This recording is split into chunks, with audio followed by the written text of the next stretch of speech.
नमस्कार जय जगन्नाथ मु शक्ति आपण मानक वेलकम करछि Odisha teaching bye text book channel को। आज आम सहित अच्छा सूर्यमणि साहू जी की चलित वर्ष ओडगल एलटीआर आर्ट्स एग्जाम रे क्वालिफाई करी आगो को हाई स्कूल रे पोस्टिंग पाइ जाउछन्ते। Welcome to the show. नमस्कार सर। नमस्कार केमति अछन्ती भलो?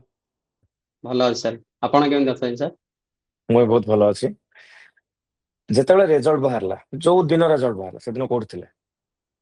सर रिजल्ट दिन मु गोटे भोजी रे थिली। हम्म। आम घरर समस्ते आम भोजी की जाइथिलु।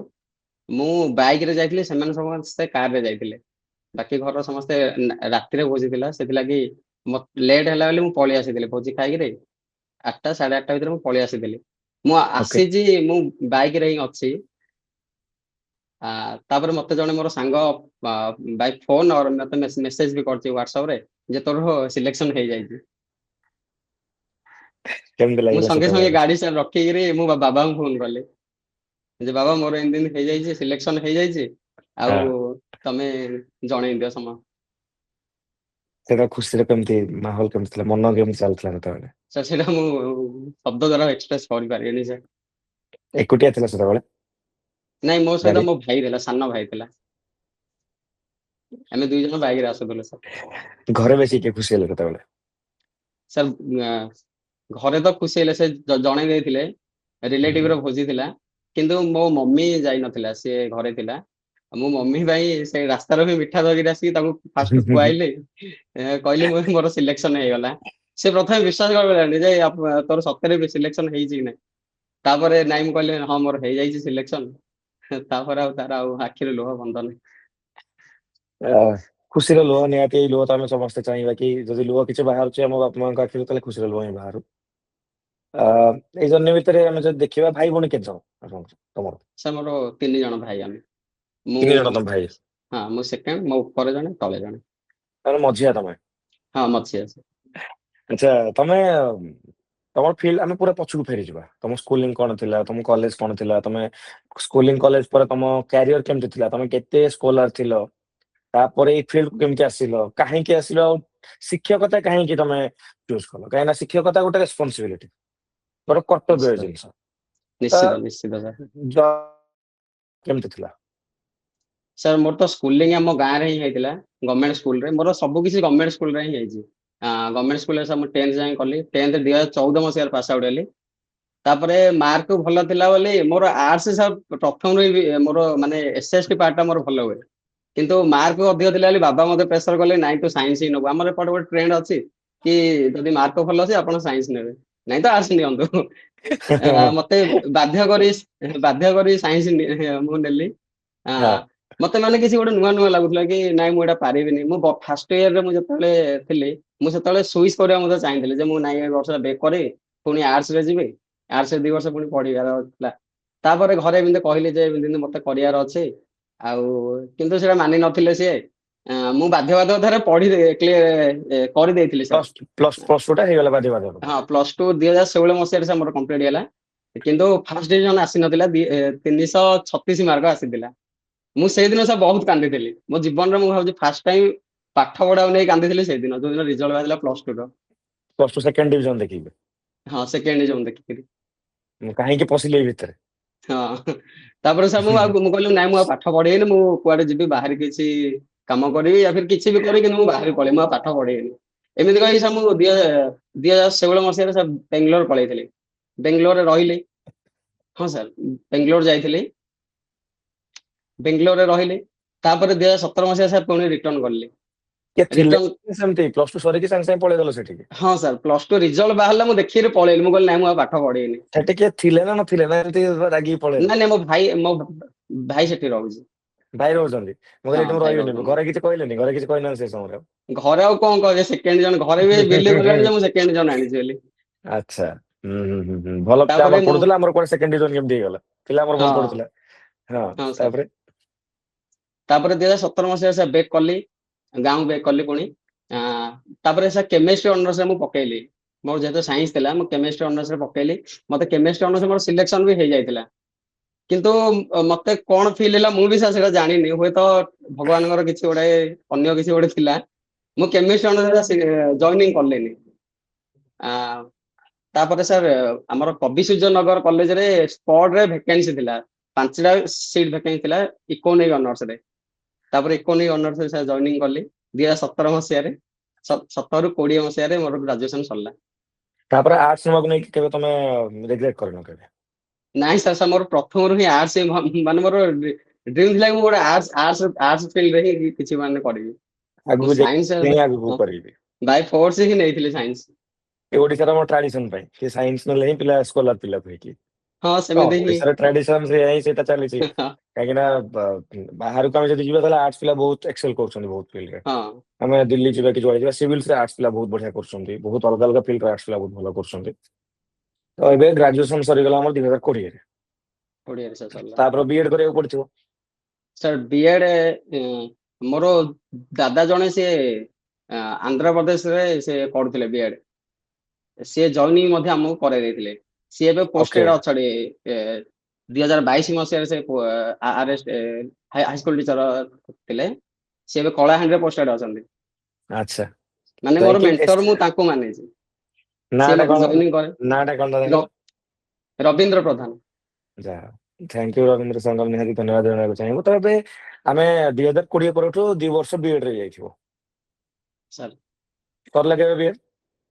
2022 ମସିହାରେ ମୋର ସରିବାର ଥିଲା, କିନ୍ତୁ କିଛି ଗୋଟେ ବେଡ ମୋ ପାଇଁ ଗୋଟେ ଖରାପ ଖବର ଥିଲା। ଥାର୍ଡ ସେମିଷ୍ଟାର ମୋର ବ୍ୟାକ୍ ଲାଗିଗଲା ସାର୍। ଓକେ ଥାର୍ଡ ମାନେ ସେମିଷ୍ଟାର ଆନ୍ଧ୍ରା। ବ୍ୟାକ୍ ଲାଗିଲା ପରେ ମୁଁ ହୁଁ 2023 ମସିହା ସାର୍ ଏକ୍ସାମ ଦେଇପାରିନଥିଲି ଆରଏସଟି। ବହୁତ କଷ୍ଟ ହେଇଥିବ। ସାର୍ ବହୁତ ବହୁତ।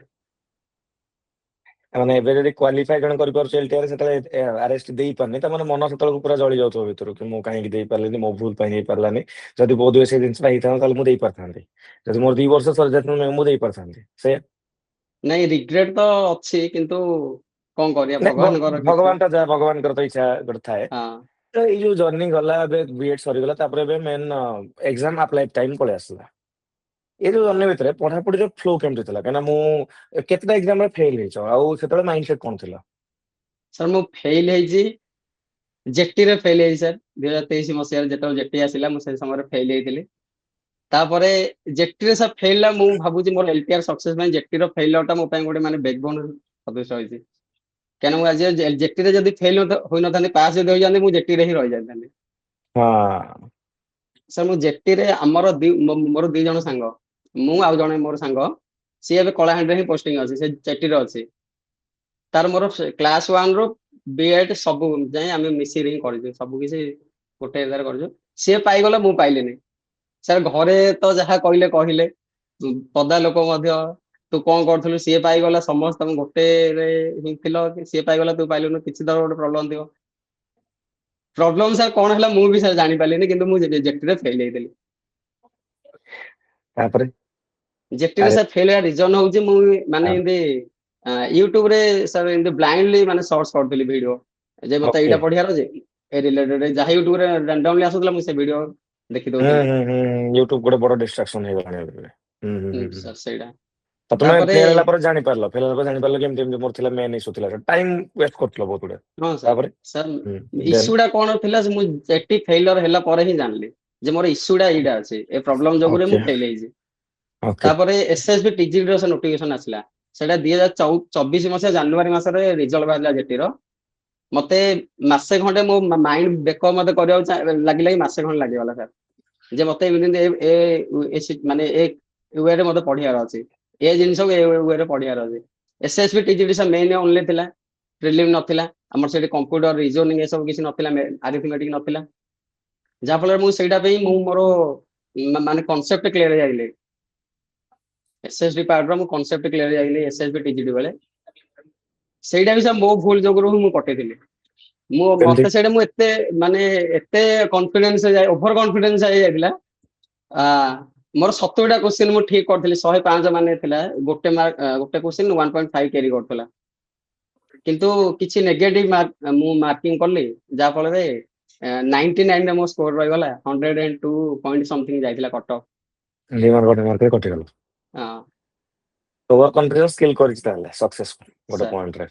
ତାପରେ ସେତେବେଳେ ବି ମୁଁ ଟେକ୍ସଟ ବୁକ୍ ବିଷୟରେ ଜାଣିନଥିଲି ସାର୍।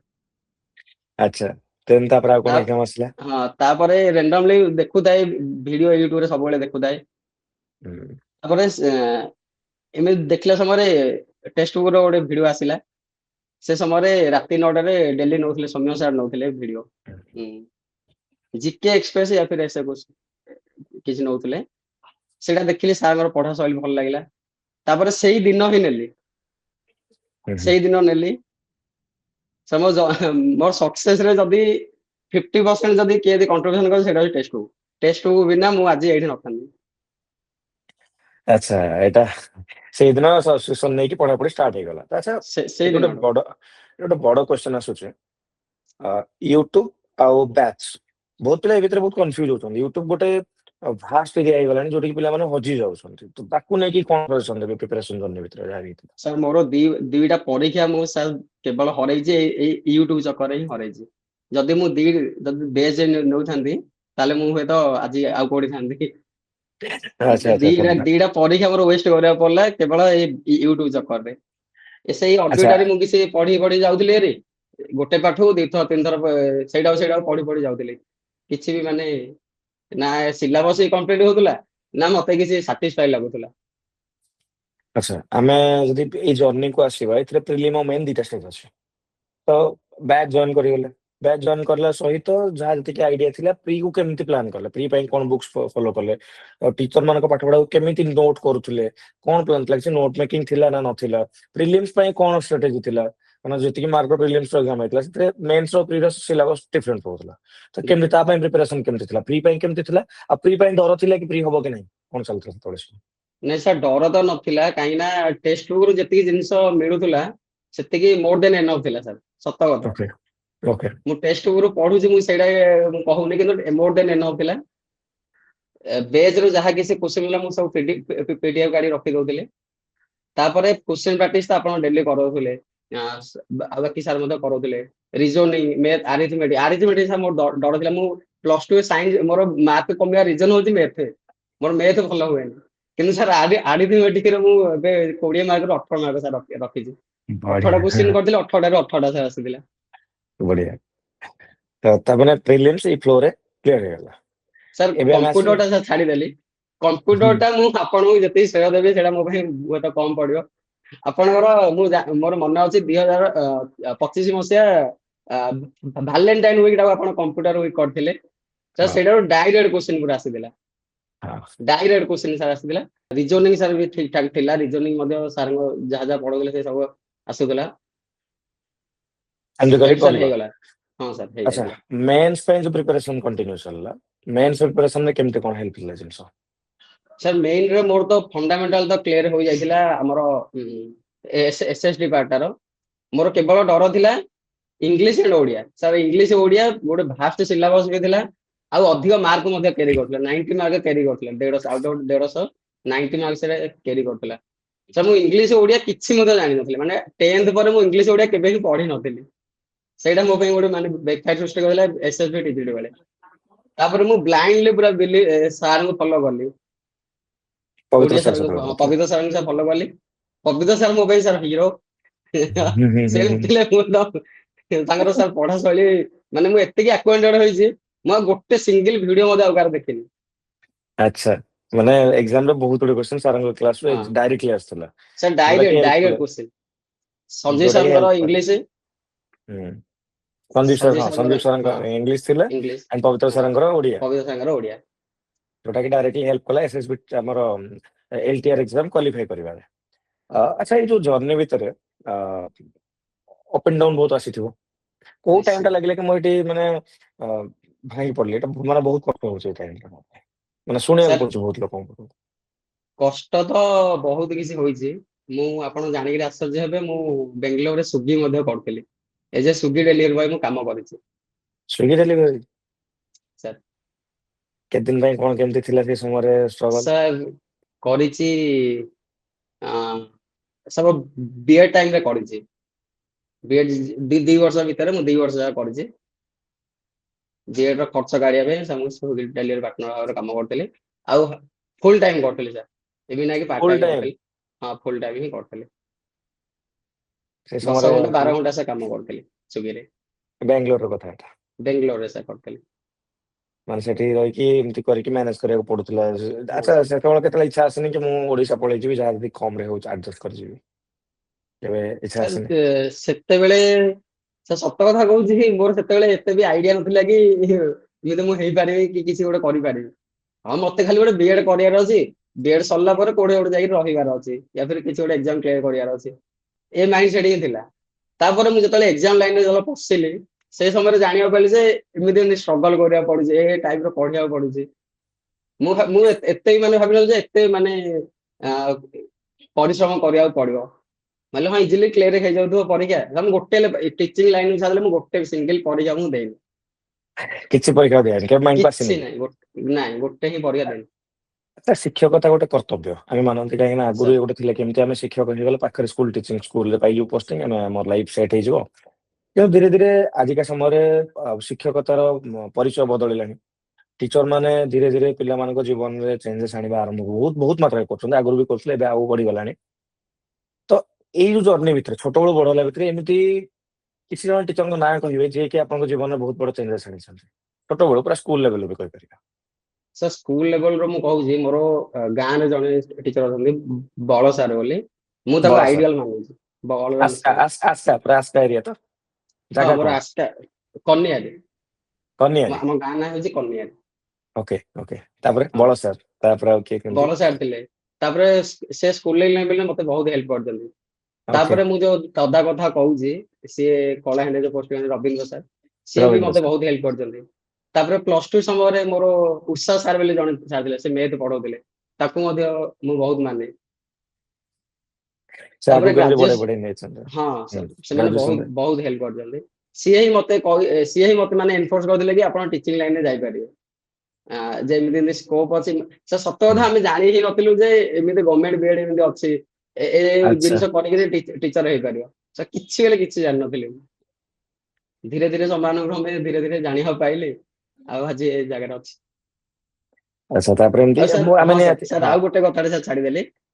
ଟେଷ୍ଟ ଗୁରା ସମସ୍ତ ସାର୍ ମୁଁ ଯେତିକି ଜଣଙ୍କୁ ପଢିଛି, ସେମାନଙ୍କୁ ମୁଁ ମୋ ଜୀବନରେ କେବେ ବି ମଧ୍ୟ ଭୁଲି ପାରିବିନି। ସେମାନେ ମୋ ଲାଇଫର ମୋ ଏଲଟିଆର ଜର୍ଣ୍ଣିର 50% ସେମାନେ ହିଁ ମୋର କ୍ଲିୟର କରିଦେଇଗଲେ। ବାକି 50% ମୁଁ ନିଜେ କ୍ଲିୟର କରିଛି, କିନ୍ତୁ ନି- 50% ସେମାନଙ୍କ ବିନା ମୁଁ କିଛି ବି କରିପାରିନଥାନ୍ତି। ମାନେ ଡେଡିକେଟେଡ ୱେରେ ଗୋଟେ ପଏଣ୍ଟରେ ଯେକୌଣସି ଗୋଟେ ବ୍ୟାଚ୍ ଜଏନ୍ କରି, ଯେମିତି ନୁହେଁ କି ଆମେ ଟେକ୍ସଟ ବୁକ୍ ସାଙ୍ଗରେ କଥାବାର୍ତ୍ତା ହଉଛନ୍ତି ବୋଲି ଟେକ୍ସଟ ବୁକ୍, ବହୁତ ପିଲା ବହୁତ ଜାଗାରେ ବି ବ୍ୟାଚ୍ ଜଏନ୍ କରିକି ପଢାପଢି କରୁଛନ୍ତି। ଯିଏ ଯୋଉଠି କନେକ୍ଟ କରୁଛନ୍ତି ବ୍ୟାଚ୍ ଜଏନ୍ କରିକି ପଢାପଢି କରିକି ଗୋଟେ ଷ୍ଟ୍ରକ୍ଚର୍ଡ ହଁ ୱେରେ ସାର୍। ପଢିଛନ୍ତି। ଆଚ୍ଛା ଆଚ୍ଛା ହଁ, ଆଉ ଗୋଟେ ସବୁଠୁ ବଡ ଜିନିଷ ହଉଛି ବ୍ୟାଚ୍ ଜଏନ୍ କଲା ପରେ ବହୁତ ପିଲାଙ୍କ ମନେ ଥାଏ କି ବ୍ୟାଚ୍ ରୁ ମତେ ସତରେ କିଛି ବେନିଫିଟ ମିଳୁଛି କି? ସେ ଜିନିଷ କୋଉ ଦିନ ଫିଲ୍ ହେଲା? ମକ୍ ଟେଷ୍ଟ ଦେଲା ବେଳକୁ ଫିଲ୍ ହେଲା ନା କେମିତି କଣ ଫିଲ୍ ହେଲା? ମକ୍ ଟେଷ୍ଟ ର କେମିତି ରୋଲ ରହୁଛି, ବୁକ୍ ର କଣ ରୋଲ ରହୁଛି? ବ୍ୟାଚ୍ ସାଙ୍ଗରେ କିଛି ବୁକ୍ ଆଉ ମକ୍ ଟେଷ୍ଟ ଦରକାର ପଡୁଥିଲା? ସାର୍ ବୁକ୍ ତ ମୁଁ ସବୁ ଜାଗା ରଖିଥିଲି, କିନ୍ତୁ ବୁକ୍ ରେ ମୁଁ ଗୋଟେ ଦିନ ମଧ୍ୟ ଓଲଟେଇନି। ଓକେ, ଗୋଟେ ଦିନ ଓଲଟେଇବାକୁ ମତେ ଚାନ୍ସ ହିଁ ମିଳିନି। ମତେ ଟେଷ୍ଟ ବୁକ୍ ଏତିକି ହେଲ୍ପ କରିଛି, ମୁଁ ଗୋଟେ ଦିନ ମଧ୍ୟ ଓଲଟେଇନି। ଟେଷ୍ଟ ବୁକ୍ ମକ୍ କେତେ ଯେତିକି ପ୍ରାକ୍ଟିସ କ୍ଲାସ, କରିଥିଲ? ସାର୍ ମକ୍ ମକ୍ ଟେଷ୍ଟ ବହୁତ। ସବୁ ଜାଗାର ମକ୍ ଟେଷ୍ଟ ମୁଁ ଦେଇଛି। ସିଲାବସ ଆଜି ମକ୍ ଟେଷ୍ଟ ଅଛି, ପିୱାଇ ମଧ୍ୟ ଦେଇଛି।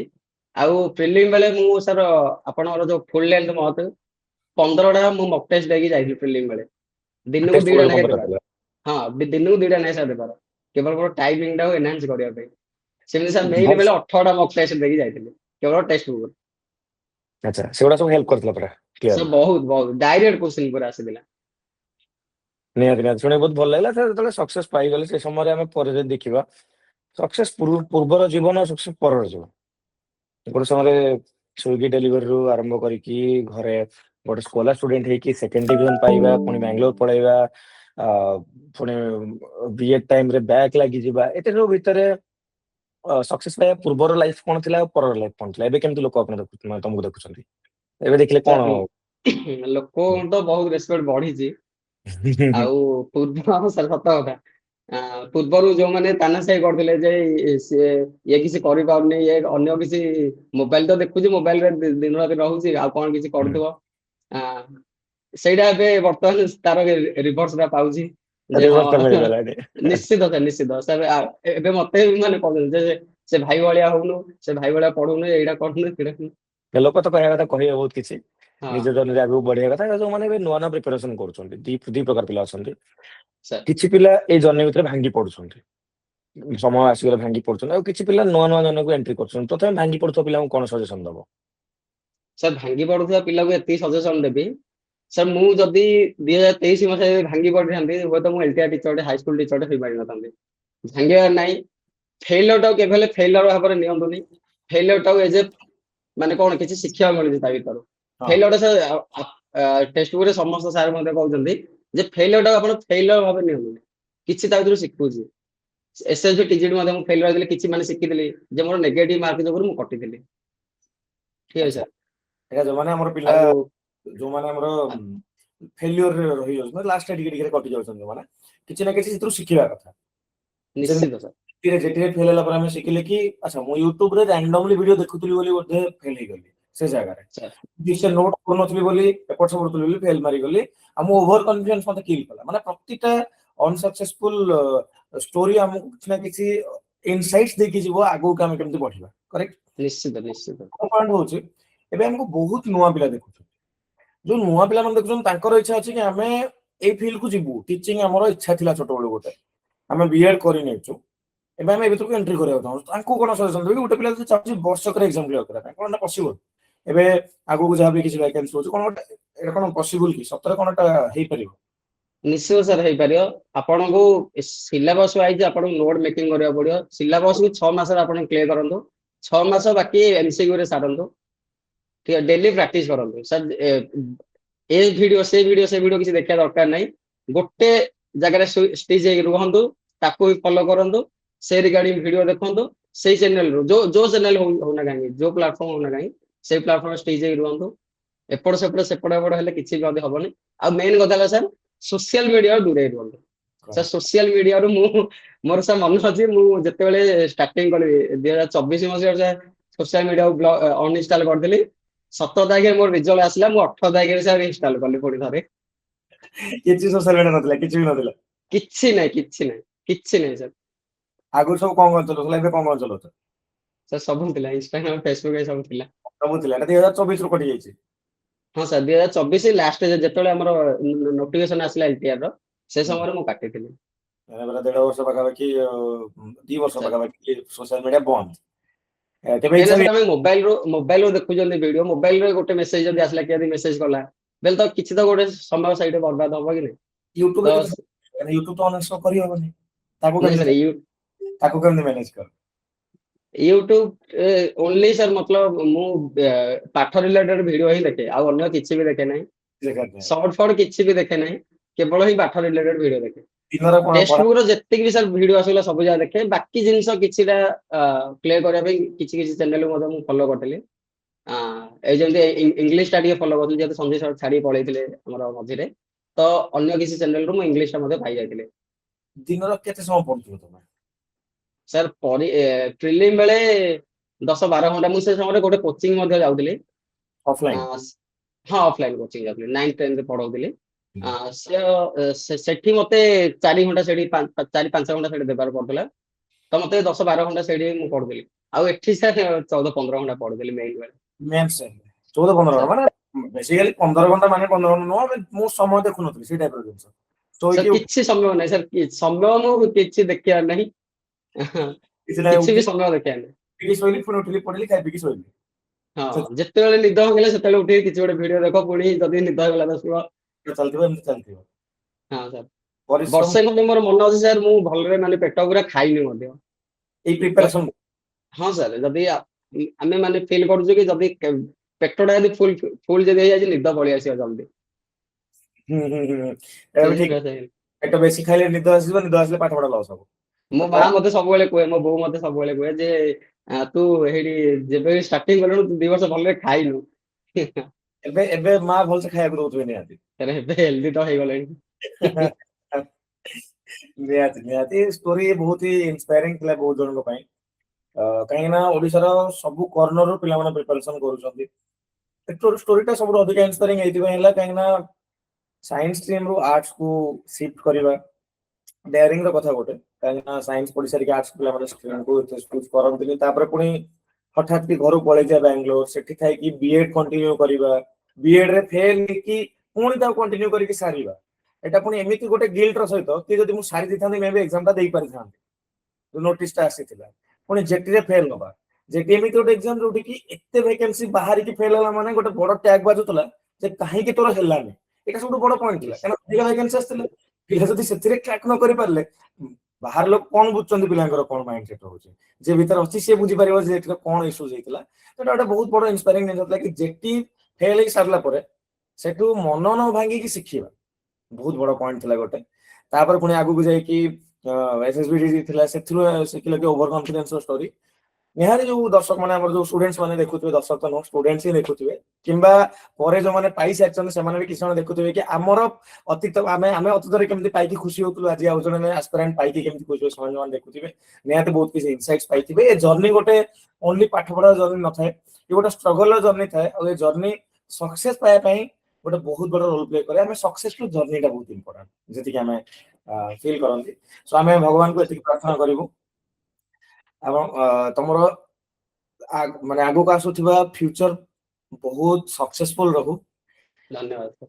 ପର୍ସନାଲି ଏଇଟା ଚାହିଁବି କି ତମର ଯେମିତି ଛୋଟ ବେଳୁ ବହୁତ ଟିଚର ମାନେ ତମ ଜୀବନରେ ଇମ୍ପାକ୍ଟ ପକେଇଛନ୍ତି ଶିକ୍ଷକ ହିସାବରେ ତମେ ସେମିତି ଗୋଟେ ଆଇଡଲ ଟିଚର ହେଇକି ସବୁ ଷ୍ଟୁଡେଣ୍ଟ ମାନଙ୍କ ପାଇଁ ବାହାର ଓଡିଶାର ଭବିଷ୍ୟତ ନିଶ୍ଚିତ ନିଶ୍ଚିତ ଓଡିଶାର ଭବିଷ୍ୟତ ତମମାନଙ୍କ ହାତରେ ଓଡିଶାର ଭବିଷ୍ୟତକୁ ଆଗକୁ ନବାର ମୁଖ୍ୟ ଦାୟିତ୍ୱ ଶିକ୍ଷକ ମାନଙ୍କର ତ ୟାକୁ ମୁଁ ଭଗବାନଙ୍କ ପାଖରେ ଏତିକି ପ୍ରାର୍ଥନା କରିବି ଭଗବାନ ତମକୁ ସେତିକି କ୍ଷମତା ଆଉ ଅଧିକା ଦିଅନ୍ତୁ ଯାହା ଦ୍ୱାରା କି ତମେ ଆଉ ଟିକେ ବେଟର କରିପାରିବ ଯେତିକି ତମେ କରୁଛ ତ ଧନ୍ୟବାଦ ଆସିଲ ଜର୍ଣ୍ଣିକୁ ଜଣେଇଲ ଶେଷରେ ଖାଲି ମୁଁ ଏତିକି ଦି ପଦ ଲାଇନ କହିବାକୁ କହିବି ପିଲାମାନଙ୍କୁ ଯୋଉମାନେ ଏଠି ପ୍ରିପାରେସନ କରୁଛନ୍ତି ଦି ପଦ ଲାଇନ କହିବ ସେ ଆମେ ଏଇ ଇଣ୍ଟରଭ୍ୟୁ ସେସନକୁ ଏଣ୍ଡ କରିବା ସାର୍ ମୁଁ ଯୋଉମାନେ ନୂଆକିରି ପ୍ରିପାରେସନ କରୁଛନ୍ତି ୟା ଫିର ଯୋଉମାନେ ଫେଲର ହେଇଛନ୍ତି ଫେଲରଟାକୁ ସାର୍ କେବେବେଳେ ଫେଲର ନିଅନ୍ତୁନି ଫେଲରଟାକୁ ସବୁବେଳେ କିଛି ଗୋଟେ ଫେଲରରୁ କିଛି ଶିଖୁଛନ୍ତି ଆପଣ ଫେଲ ହଉନାହାନ୍ତି ଆପଣ କିଛି ଶିଖୁଛନ୍ତି ଆପଣ କୋଉଥିପାଇଁ ଫେଲ ହେଲେ ସେଇଟାକୁ ଆନାଲିସିସ୍ କରନ୍ତୁ ଆଉ ନିଶ୍ଚିତ ଭାବରେ ଆପଣ ବଜେଇବେ ଆଉ ଯଦି କିଛି ବେସ୍ ନେବାର ଅଛି ଟେଷ୍ଟକୁ ମୁଁ ଭଲ ଭାବରେ କହୁଛି ଟେଷ୍ଟକୁ ବହୁତ ଭଲ ଭାବରେ କୋଚିଂ ପ୍ରୋଭାଇଡ କରୁଛି ପୁରା ନିଅନ୍ତୁ କୋର୍ସ ନିଅନ୍ତୁ ପଏଣ୍ଟ କରିକି ଆପଣ ମାନେ ହଁ କରିଥିଲେ ବୋଧେ ପରେ ଭିଡିଓ ଦେଖିଲେ କାହାକୁ ଲାଗିବ କି ଆମେ କଥା ନାଇଁ ବାକି ସେମିତି ମୁଁ ମୁଁ ମୁଁ ଏଇ ଯୋଉ କଣ୍ଟାକ୍ଟ ଆପଣମାନଙ୍କ ସହ ପାଉଛି ପବିତ୍ର ସାର୍ ଥ୍ରୁରେ ଭୁବନେଶ୍ୱର ପବିତ୍ର ସାର୍ ହଁ ମତେ ସାର୍ ପବିତ୍ର ସାର୍ କଲେକ୍ଟ କରିଛନ୍ତି ବହୁତ ଆମର ଆଉ ଟିଚର ଅଛନ୍ତି ମୁଁ ବହୁତ ଜଣଙ୍କ ସାଙ୍ଗେ ଡାଇରେକ୍ଟଲି ଆମେ କଣ୍ଟାକ୍ଟରେ ଆସିପାରୁନି ବଟ୍ ଶୁଣିଲେ ବହୁତ ଖୁସି ଲାଗେ ଯେ ଟେକ୍ସଟ ବୁକ୍ ଆପଣଙ୍କୁ ବହୁତ ହେଲ୍ପ କରିଥିଲା ସେଇ ସମୟରେ ଆଉ ଜେନୁଇନଲି ଆମେ ନିହାତି ଏଟା ପଚାରିବାକୁ ସମସ୍ତଙ୍କୁ ଚାହିଁବୁ କି ଟେକ୍ସଟ ବୁକ୍ କୋଉ କୋଉ ୱେରେ ହେଲ୍ପ କରିଛି ଯଦି ଟେକ୍ସଟ ବୁକ୍ ର ନୋଟ୍ କିଛି ଅଛି ଆମକୁ ନିହାତି ସେୟାର କରିବେ ଆମ ଟିଚର ମାନେ ପଢିବା ସମୟରେ କିଛି ନୋଟ୍ସ ଯଦି ବନେଇଥିବେ